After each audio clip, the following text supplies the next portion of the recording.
Pada sebuah kesempatan, seorang murid bertanya kepada gurunya yang terkenal sangat bijaksana. Bagaimana caranya agar kita bisa mendapatkan hal yang sempurna dalam hidup ini, guru? Sang guru menjawab, berjalanlah lurus di sebuah taman bunga, petiklah satu yang menurutmu paling indah dan jangan pernah kembali ke belakang. Si murid pun menuruti apa kata gurunya.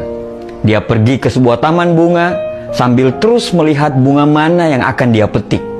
Dia terus berjalan dan sampailah dia di ujung dengan tangan yang hampa.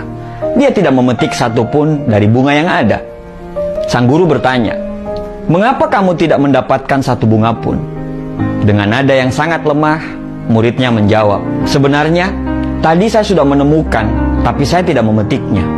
Karena saya berpikir, mungkin di depan nanti pasti akan ada yang lebih indah daripada yang tadi. Namun, ketika sampai di ujung, saya baru sadar bahwa yang saya lihat tadi itulah yang paling indah.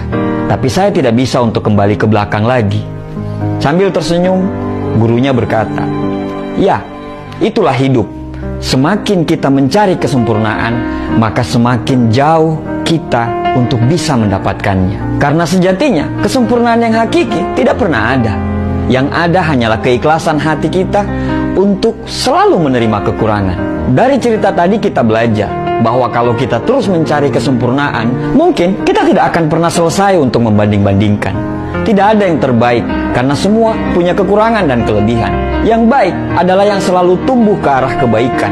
Yang baik akan terus memperbaiki diri dan siap diperbaiki. Jangan mencari kesempurnaan, jangan mencari orang yang sempurna, tapi sempurnakanlah apa yang sudah ada dalam diri kita. Bagaimana kita bisa mencari yang sempurna sedangkan kita sendiri tidak sempurna? Saat kamu sibuk untuk terus mencari yang sempurna, maka bersiaplah kamu untuk kehilangan yang terbaik. Lalu, bagaimana kita bisa memilih? Apa yang menjadi dasar kita untuk bisa memilih? Dasarnya adalah kecukupan. Manusia bisa memiliki ribuan pakaian yang ada di lemarinya, tapi dia hanya bisa memilih satu untuk bisa dipakai. Manusia bisa memiliki ratusan makanan yang ada di meja dia, tapi dia hanya bisa menghabiskan beberapa saja. Intinya adalah perasaan cukup. Jika satu gelas air bisa menghapus dahagamu, maka kamu tidak butuh banyak air yang mungkin hanya akan menenggelamkanmu. Cukup yang akan memberikan kenyamanan.